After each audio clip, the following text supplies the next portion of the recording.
Hello doctor. Hello अंकित, कैसे हो? बड़ी please have a seat.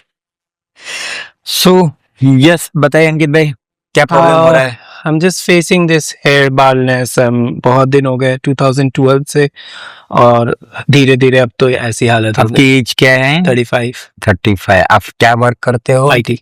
IT में वर्क करते हो आप? ओके।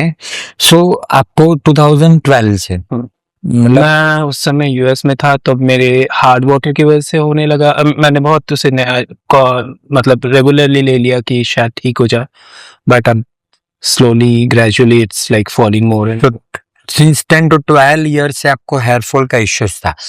प्रॉपर बाल्डनेस विजिबिलिटी कब से दिखने लगा? स्लोली ग्रेजुअली होते गई। फिर भी मतलब आपको नोटिसेबल कब हुआ फर्स्ट टाइम, या आपको लोगों ने बताया, या आपको 15, 18 नहीं 20, हाँ 21 के आफ्टर कोविड, मतलब हाँ।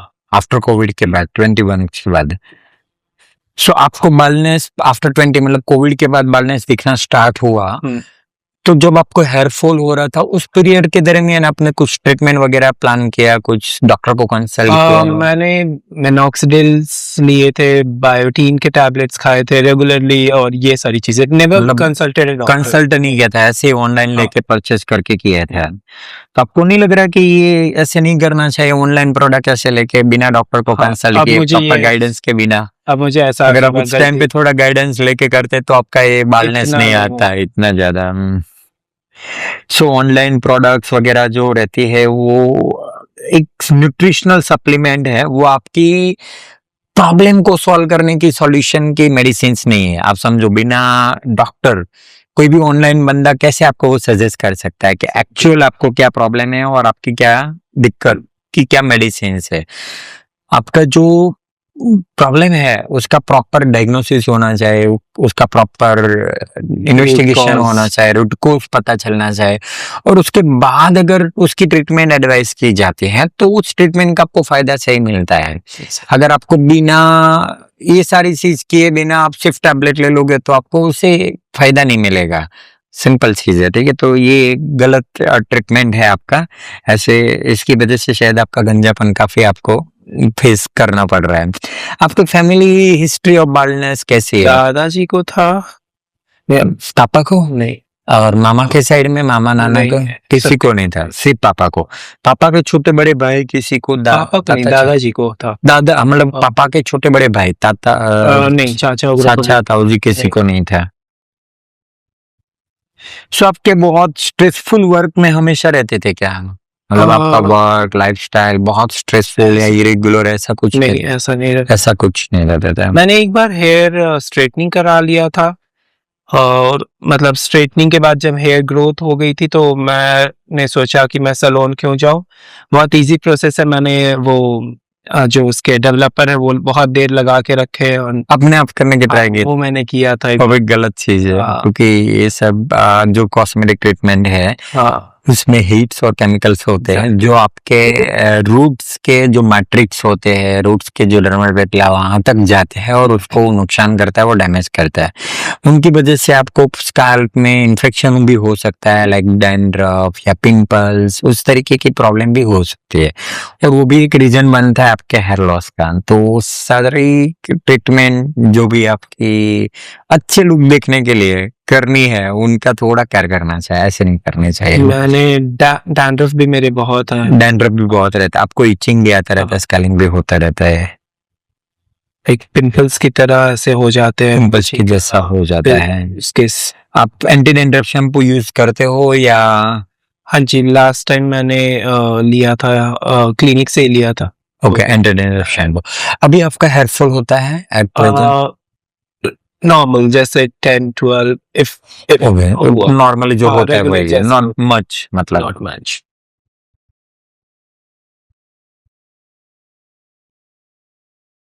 और कोई बीमारी अभी तक आपकी लाइफ में हुई जिसमें डायबिटीज, शुगर, थायराइड या तो उस तरीके की कोई मेडिसिन लेनी पड़ी, वैसे कोई बीमारी नहीं?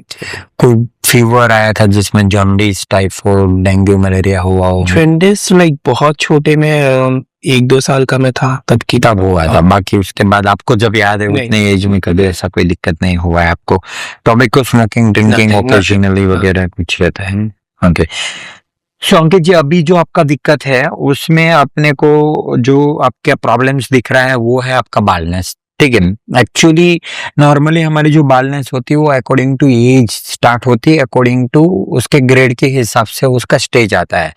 अगर आपकी बालनेस पैटर्न बालनेस है, जैसे आपके फादर को बालनेस नहीं आया है बट आपके दादाजी को बालनेस था, तो स्किप जनरेशन बालनेस भी बोल सकते हैं कि पापा को क्यों नहीं था और मुझे क्यों आ गया है, ओके। ठीक है। दूसरा, ये जो पैटर्न बालनेस है जिसमें आपका अभी जो लुक डेवलप हुआ है वो एक अकॉर्डिंग टू एज होता है। 20 की एज के बाद अपना टेस्टोस्टेरोन नाम का एक जो हार्मोन होता है वो वर्क होना स्टार्ट होता है। तो टेस्टोस्टेरोन हार्मोन की वजह से आपका हेयर लॉस, हेयर थिनिंग होना स्टार्ट होता है, क्योंकि जैसे टेस्टोस्टेरोन डीएसटी में कन्वर्ट होते हैं, डिहाइड्रोटेस्टोस्टेरोन में, तो प्रॉब्लम धीरे धीरे धीरे बढ़ना स्टार्ट हो जाता है गंजापन का।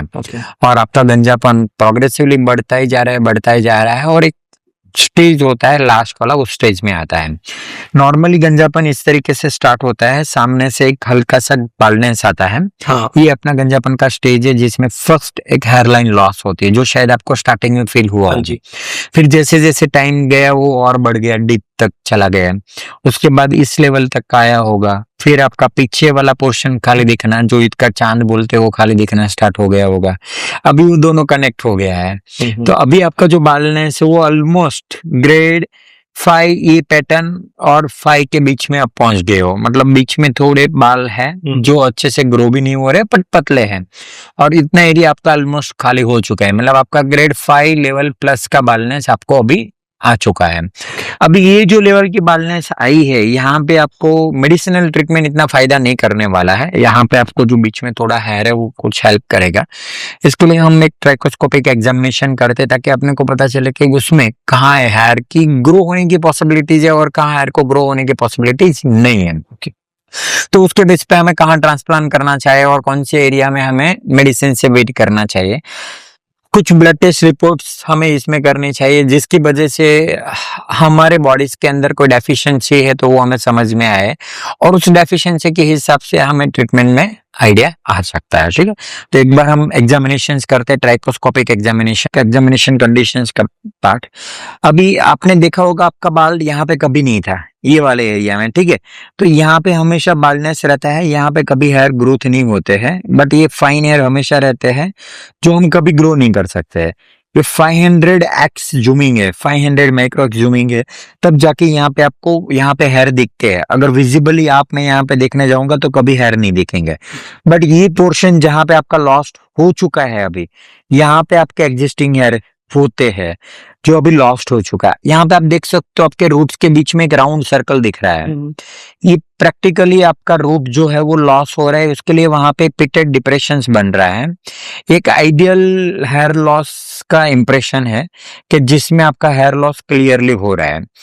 कुछ कुछ व्हाइट डॉट्स आपको समझ में आ रहा है, वो आपके पोर्स जो है वो क्लोज हो रहे हैं, मतलब आपके रूट्स वहां से कंप्लीटली डिस्ट्रॉय हो चुका है, वहां पे अभी उसकी कोई प्रेजेंट अवेलेबल नहीं है।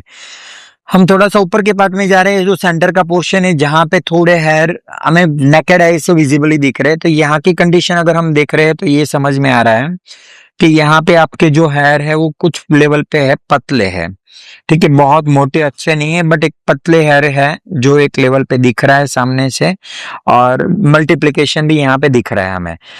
नेचुरली जो हेयर होते हैं हमारे इस तरीके से मल्टीपल होते हैं, किसी में 2 किसी में 3 वैसे, और जो गैपिंग है वो इतना गैपिंग नहीं होता नेचुरली, जो लॉस्ट हो चुका है। कि जी आपका जो बालनेस है ग्रेड 5 लेवल का बालनेस है, जिसमें ये पोर्शन जो है वहां पे कुछ हेयर ग्रो होने की पॉसिबिलिटीज आपकी है, जो मेडिसिन से कुछ लेवल तक सपोर्ट मिल जाएगा। और ये जो क्राउन एरिया है और ये जो फ्रंट एरिया है वो जो आपका कंप्लीट बाल्ड हो चुका है। अगर हमें वहां पे हेयर चाहिए, आपको वापस एक न्यू लुक चाहिए, एक रिस्टोरेशन करना है, तो वहां पे आपको हेयर ट्रांसप्लांट की जरूरत पड़ सकती है। तो हमें उस एरिया के लिए हेयर ट्रांसप्लांट के लिए जाना चाहिए, जिसकी वजह से वहां पे आपको एक अच्छा रिजल्ट मिल जाए और आपका एक अच्छा आउटपुट मिल जाए। अभी आपका जो एरिया लॉस्ट हो चुका है उसके हिसाब से आपको ग्रेड 5 बालनेस किया जाता है काउंट में, और उसके हिसाब से आपको अप्रोक्सीमेटली 4500 टू 5000 ग्राफ की नीड है, जिसमें आपका फ्रंट हेयरलाइन कंप्लीटली रिस्टोर हो जाएगा, आपका मिडल एरिया रिफिलिंग हो जाएगा, और क्राउन एरिया है वो अच्छे से मीडियम डेंसिटी के साथ कवर हो जाएगा। पूरा एरियाज आपका ट्रांसप्लांट करके आपको एक वापस न्यू लुक हम ला सकते हैं। जैसे हमने देखा आपका डोनर एरिया काफी अच्छा है, काफी मल्टीप्लिकेशन है, काफी अच्छे क्वांटिटी में हेयर अवेलेबल है, तो इनफ ग्राफ्ट हमें मिल सकता है जो आपके डोनर एरिया में अवेलेबल है उससे, और आपका एक वापस रिस्टोर लुक कर सकते हैं जो नेचुरली आपका अवेलेबल था बाल्डनेस आने से पहले। तो हमें इसमें बेटर सजेशन है जो है वो आपको ट्रांसप्लांट में जाना चाहिए। हेयर ट्रांसप्लांट के बारे में बोलो तो hair transplant is very easy day के ट्रीटमेंट है। मतलब आप सुबह आए, मस्त ब्रेकफास्ट करके आना है। ये एक ऐसा ऑपरेशन है कि जिसमें कोई रिस्क कॉम्प्लिकेशन नहीं है। उसके लिए हम कुछ ब्लड टेस्ट करेंगे, कुछ प्री टेस्ट रहेंगे, एग्जामिनेशन रहेगा, वो सारा चीज करके हम जाएंगे ताकि आपका जो हेयर ट्रांसप्लांट हो सेफली परफॉर्म हो, किसी भी साइड इफेक्ट या कॉम्प्लिकेशंस के बिना। उसके क्राइटेरियाज को हमें फॉलो करके किया जाता है। तो हेयर ट्रांसप्लांट बहुत इजी और डे के ट्रीटमेंट है। मॉर्निंग में आप आए, आपका हेयर ट्रांसप्लांट सर्जरी स्टार्ट हुआ। आपका सर्जरी स्टार्ट होने से पहले का जो स्टेप है जिसमें आपका कंसल्टेशन डिटेलिंग के साथ लिया जाता है, आपको एनेस्थीसिया टेस्ट डोज दिया जाता है, उसके बाद आपका मार्किंग वगैरह प्लान किया जाता है। मार्किंग करने के बाद आपका एक कंफर्मेशन रहता है कि आपको किस तरीके का लुक चाहिए, ठीक है, वो आपको एक्सेप्ट होता है, आपको सेटिस्फैक्टरी फील होता है। उसके बाद हम उसको गो हेड करते हैं। उसके बाद हम ट्रांसप्लांट के लिए आगे बढ़ते हैं। फिर हमारा जो फर्स्ट स्टेप रहेगा ओटी में, वो एनेस्थीसिया दिया जाएगा। एनेस्थीसिया से आपका जो लोकल एनेस्थीसिया रहता है, ताकि आपका सिंपल एक इतना बार में एनेस्थीसिया दिया जाता है ताकि ये एरिया आपका नम हो जाता है। ड्यूरिंग प्रोसीजर आपको किसी भी तरीके का पेन, साइड इफेक्ट, कोई तो दिक्कत आपको फील नहीं होती है और एक कंफर्टेबली आपका सर्जरी कर सकते हो, ठीक है। उसके बाद का 3 पार्ट में पूरा प्रोसीजर डिवाइड होता है। फर्स्ट पार्ट जो होता है जिसमें हमें आफ्टर जो नए हेयर इम्प्लांट करने हैं वहां पे चैनल क्रिएट करने हैं ताकि उस चैनल के अंदर हम आपके हेयर को इम्प्लांट कर पाए, क्योंकि अभी जो आपके स्काल्प है वो हेयर डेड होने की वजह, डिस्ट्रॉय होने की वजह से, जैसे मैंने आपको बताया ट्रैकोस्कोपी से वो पोर्स क्लोज हो चुके हैं, तो वहां पे कोई ओपन पोर्स नहीं है, तो हमें नया पोर्स ओपन करना पड़ेगा। तो फर्स्ट पार्ट्स को बोलते हैं चैनल क्रिएट करना, उसको स्लिट क्रिएशंस बोलते हैं। तो वो अप्रोक्सीमेटली 1 घंटे का प्रोसीजर रहता है जिसमें हम स्लिट क्रिएट करते हैं ताकि आपका एक प्लानिंग डिसाइड हो जाता है, क्लियर हो जाता है। उसके बाद सेकंड पार्ट जो है उसमें एक्सट्रैक्शन किया जाता है। एक्सट्रैक्शन मतलब आपके डोनर एरिया में जो भी हेयर है उसको हमें निकालना है, जो एरियाज हमने प्लान किया उसके लिए। फिर 1 on 1 करके आज की जो बेस्ट एफयू टेक्निक है उसमें भी डिफरेंट टाइप है, sapphire FU, big FU, DST. According to technique हम आपके ग्राफ्ट को निकालते जाते हैं। उस ग्राफ्ट को निकालने के बाद वापस इम्प्लांट कर दिया जाता है, जो थर्ड पार्ट्स होता है जिसको इम्प्लांटेशन बोलते हैं, ठीक है। तो ऐसे करके पूरी प्रोसीजर 6 से 7 घंटे के अप्रोक्सीमेटली प्रोसीजर रहती है। ड्यूरिंग प्रोसीजर से आप पूरे लाइव हो, आप बात कर सकते हो डॉक्टर के साथ। आपके कोई प्रॉब्लम है तो आप शेयर कर सकते हो, डिस्कम्फर्ट है तो आप शेयर कर सकते हो, ताकि आपकी जर्नी जो है वो कंफर्टेबली फिनिश्ड हो।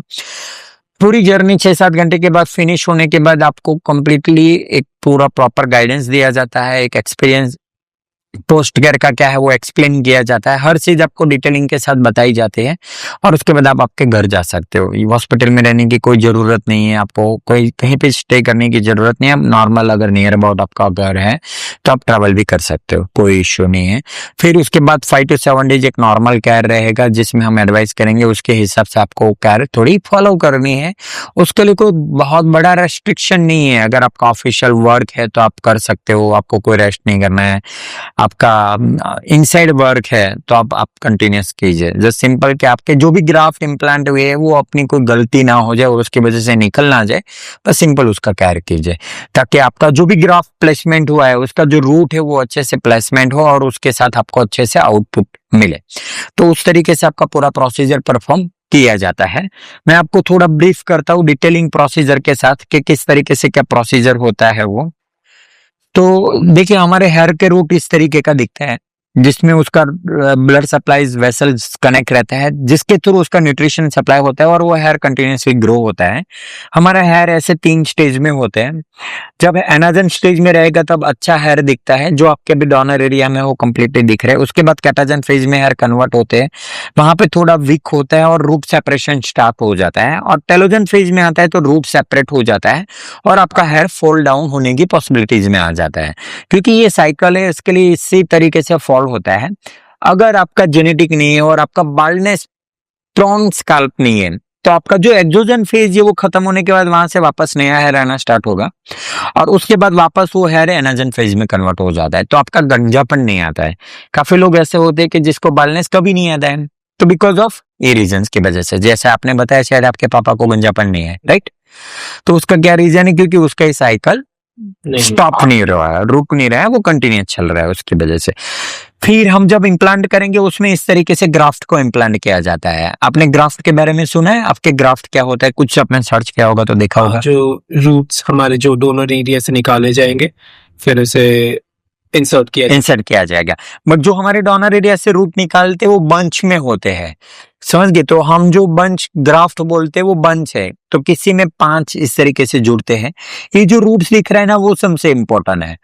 काफी ऐसा होता है कि काफी लोग आपके एक ग्राफ्ट को निकालते हैं बट उसमें रूट नहीं होते और उसको इम्प्लांट कर दिया जाता है, तो आपको दिखेगा तो सामने से अच्छा, बट उसका रूट्स नहीं है तो ग्रो नहीं होगा, अटैच नहीं होगा, तो आपका रिजल्ट अच्छा नहीं आएगा। तो ये जो रूट्स है वो बहुत इंपॉर्टेंट है। तो कुछ रूट्स में 5 फॉलिकल्स होते हैं, कुछ में 4 होते हैं, कुछ में 3 होते हैं, कुछ में 2 और कुछ में 1। ऐसे डिफरेंट डिफरेंट तरीके से आपके पूरे ग्राफ्ट होते हैं। हर बंदे की एवरेज अलग अलग होती है, उसके हिसाब से यूज किया जाता है। और ऐसे जो मल्टीपल सिंगल होते हैं, सारे ग्राफ का प्लेसमेंट का एक क्राइटेरिया होता है। हेयर लाइन में अलग होता है, बैक साइड में अलग होता है, क्राउन में अलग होता है। उस क्राइटेरिया के हिसाब से आपके ग्राफ को यूज किया जाए और डिस्ट्रीब्यूट किया जाए तो आपका रिजल्ट जो है वो काफी नेचुरल आता है। शायद आपने काफी देखा भी होगा, आजकल तो यूट्यूब में ट्रांसप्लांट बहुत अच्छा दिखता है, तो काफी अननेचुरल हेयर लाइन दिखती है। रिजल्ट्स देखे ये है, मतलब तभी मैं यहाँ पे हेयर ग्रो के लिए मैंने सोचा कि जी। तो वहां पे आपने क्या ऐसा देखा कि आपको सही नहीं लगा काफी ऐसे रिजल्ट्स में?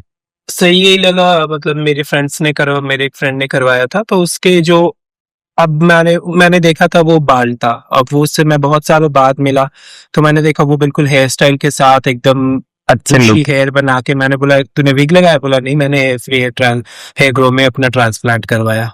ओके। फिर मैंने पूछा उससे, फिर एड्रेस लेके मैं आज यहाँ पे। सही है।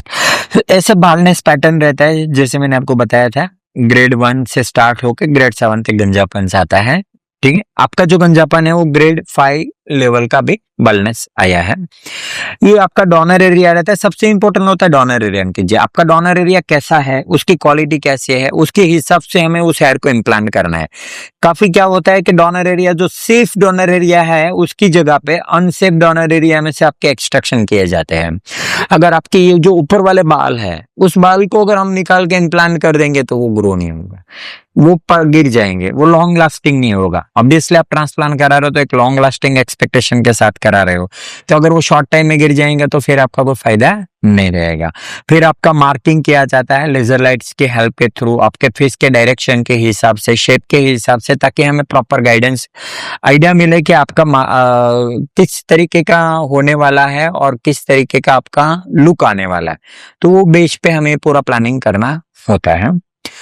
फिर इस तरीके से डोनर एरिया का भी मार्किंग किया जाता है ताकि एक पूरा प्लानिंग जज होता है कि आपका डोनर एरिया कौन से एरिया में से कितना निकलेगा, उसको कहाँ पे यूज करना चाहिए। टेम्पल्स के लिए अलग रहता है, हेयरलाइंस के लिए अलग रहता है, टॉप के लिए अलग रहता है, मिडल के लिए अलग रहता है, क्राउन के लिए अलग रहता है। तो सारे हेयर्स को अलग अलग एरियाज के हिसाब से, क्योंकि अपने जो डोनर एरिया की डेंसिटी और थिकनेस क्वालिटी है वो डिफरेंट होती है। साइड में थिन होते हैं, नीचे थिन और सिंगल होते हैं। तो उस तरीके से पूरा मार्किंग और प्लानिंग किया जाता है। उस प्लानिंग को प्रॉपरली डिस्ट्रीब्यूट करके आपको यूज किया जाता है ताकि आपको नेचुरल रिजल्ट मिले। सबसे इंपॉर्टेंट होता है नेचुरल अच्छा रिजल्ट। इंपॉर्टेंस रिजल्ट देना नहीं होता है। काफी ऐसे रिजल्ट होते हैं डेंसिटी तो दिखती है बट पूरा अननेचुरल लाइन दिखता है, तो वो ट्रांसप्लांट कभी अच्छा नहीं दिखता है। हेयर ट्रांसप्लांट का जो दो टेक्निक है, ओल्ड टेक्निक है उसको एफयूटी बोलते हैं, जिसमें इस तरीके से पूरा स्ट्रिप निकाल दिया जाता है, मतलब एरिया का है पूरा कट निकाल दिया जाता है, जो ओल्ड टेक्निक है। फिर उसके बाद सारे ग्राफ्ट को सिंगल सिंगल करके यूज किया जाता है। बट अभी जो टेक्निक है वो एडवांस एफई टेक्निक है। उस एफई टेक्निक में पेन जैसे मशीन है, 0.7 mm का पंच है, 1-on-1 करके टारगेट करना है ताकि आपके हेयर को सिंगली हम लिया जाता है, ताकि आपका डोनर एरिया जो है वो इक्वली डिस्ट्रीब्यूट होता है, इक्वली सेग्रीगेट होगा, इक्वली डाइल्यूट होगा, और फिर उसको यूज किया जाता है ताकि आपका डोनर एरिया का भी लुक कॉम्प्रोमाइज नहीं होता है और अच्छा मिलता है। फिर हमारे जो मैंने बताया स्लिट किया जाता है, ऐसे सफायर ब्लेड रहती है और ओल्ड टेक्निक में ऐसे निडल यूज होती है, अभी सफायर ब्लेड और सीटीएस ब्लेड यूज होती है। इस तरीके की बहुत माइन्यूट सिंपल सफायर ब्लेड रहती है, ये निडल रहती है जिसमें ओल्ड टेक्निक्स में होता है, इसका डायमीटर 1 mm का होता है। तो पहले जो भी हेयर इम्प्लांट करते तो थोड़ा डिस्टेंस में आता था, मतलब जो भी हेयर के हॉल्स की आप देख सकते हो थोड़ा दूर दूर है, जबकि यहाँ पे एक प्रिसाइज परफेक्शन है जो आपको दिख रहा है। ठीक है, तो ये बेनिफिट है सफायर हेयर ट्रांसप्लांट का। अभी जो सफायर ब्लेड यूज होते हैं उससे ठीक परफेक्शन के साथ आपकी हेयर लाइन क्रिएट की जाती है, उसका डायरेक्शन और एंगल जो हेयर का नया वाला देना है उसका एक परफेक्ट जो नेचुरली होता है वो हम कर सकते हैं। ये बेनिफिट है अभी नए टूल्स का, तो इस तरीके से यूज होता है। सेकंड होता है एक्सट्रैक्शन, जैसे हमने आपके बैक साइड में हेयर है उसको निकालने के लिए तो ये डिफरेंट पंच है, इसमें अभी जो यूज होते हैं वो शार्प सैरेटेड हैरिश पंच यूज होते हैं, जो अभी का सबसे बेस्ट पंच होता है, जिसमें मैंने आपको बताया था कि आपका रूट्स इम्प्लांट नहीं होता है, आपके हेयर को इम्प्लांट कर दिया जाता है बट उसमें रूट नहीं होता है और उसको इम्प्लांट कर दिया जाता है, तो फिर उसका कोई फायदा नहीं है। तो हमारा टारगेट रहता है आपका रूट्स मैक्सिमम इम्प्लांट हो, ताकि आपको एक अच्छे से अच्छा रिजल्ट मिले और एक अच्छे से अच्छा आउटपुट मिले। फिर इम्प्लांटेशन के लिए बेसिक कुछ डिफरेंट टूल्स रहते हैं, ओल्ड टूल्स है जिसमें फॉर्सेट यूज किया जाता था, अभी वो आउटडेटेड हो चुका है तो वो नहीं यूज करते। अभी जो सबसे टॉप और लेटेस्ट एडवांस इंस्ट्रूमेंट है वो कीप इम्प्लांटर है, जिसके अंदर छोटी छोटी ग्रू रहती है, उसके थ्रू हम आपके हेयर्स को इम्प्लांट करते हैं, ताकि आपके हेयर जो है वो एक अच्छे लेवल पे इम्प्लांट होते हैं और एक आउटपुट अच्छा इसका मिलता है। हम उसकी डेप्थ डिसाइड करते हैं, ऐसे इम्प्लांट किया जाता है और इसको गाइड के थ्रू इम्प्लांट किया जाता है। तो गाइड का बेनिफिट ये होता है कि गाइड उसको एक्चुअली जहां पे पहुंचाना है वहां पे पहुंचाएगा, ताकि आपका रूट का अटैचमेंट बनने की पॉसिबिलिटीज मैक्सिमम रहेगी, तो आपको आउटपुट ज्यादा मिलेगा। फिर आपके जो ग्राफ्ट है बॉडीज के अंदर एक न्यूट्रिशन ले रहा है, अभी वो अटैच है बॉडी के साथ तो न्यूट्रिशन ले रहा है, बट वो जब ड्यूरिंग प्रोसीजर आउटसाइड रहता है तो उस टाइम तो उसका न्यूट्रिशन कॉम्प्रोमाइज होता है, तो वो कॉम्प्रोमाइज ना हो उसके लिए क्या किया जाता है कि आपके जो हेयर है जब एक्सट्रैक्ट किया जाता है फिर उसको एक हाइपोथर्मल सॉल्यूशन के अंदर प्रिजर्व किया जाता है, ग्रोथ फैक्टर के अंदर प्रिजर्व किया जाता है विद द टेम्परेचर मेंटेनेंस, ताकि आपका इनसाइड बॉडी का जो एनवायरनमेंट है वही एनवायरनमेंट उसको आउटसाइड मिले, ताकि उसका सर्वाइवल अच्छा रहे और एक आउटपुट अच्छा मिल पाए। तो इस तरीके से पूरी प्रोसीजर्स होती है। फिर आपका ड्रेसिंग करके आपको प्रॉपर एक्सप्लेनेशन दिया जाता है और फिर फाइनली इस तरीके का डिफरेंट आप देख सकते हो रिजल्ट मिलता है। 3 महीने से लेके 6 महीने के बीच में रिजल्ट मिलना स्टार्ट हो जाएगा। 3 महीने में आपका एक अच्छा रिजल्ट का विजिबिलिटी दिखने लगेगा और 6 मंथ में आपको एक अच्छा लुक मिल जाएगा, जिससे आपका एक अच्छा आउटपुट सेटिस्फैक्टरी आउटपुट जो आप एक्सपेक्ट कर रहे हो हम आपको डिलीवर करना चाहते हैं उस लेवल का मिले। तो ये आपका पूरा हेयर ट्रांसप्लांट का प्रोसीजर है, बहुत इजी और सिंपल ट्रीटमेंट है, जस्ट सिंपल प्रोटोकॉल फॉलो करने हैं अच्छे से अपने को। अगर वो प्रोटोकॉल अच्छे से फॉलो किए जाते हैं तो आपको एक बेस्ट रिजल्ट मिल सकता है। ठीक है, अब आपको कुछ डाउट्स है या कुछ कंफ्यूजन है आपके माइंड में, कुछ क्वेरीज है जो आपको हेयर ट्रांसप्लांट के लिए रोकता है, क्योंकि आप 8-10 साल निकाल दिया, तो इतने टाइम तक रुक के क्यों रुक रखे थे? नहीं, वही मैंने लेट कर दिया, but I mean I got a very clear picture by you that what delay I have done, or now how can I fix it. Right. So thank you, doctor, for giving me this suggestion, and I'll for sure go ahead with the surgery process. So before surgery process, my clinic team will helping you about your pre-investigation step, Okay. because we want to go with safe surgery, right? So before that, we need to go with some physical examination tests, fitness tests. So my team will guide you, and that will helping you to do the prior test. So we have to go with moving with the safe surgery and hopefully satisfactory surgery. Yeah. Fine. Thank you. Great.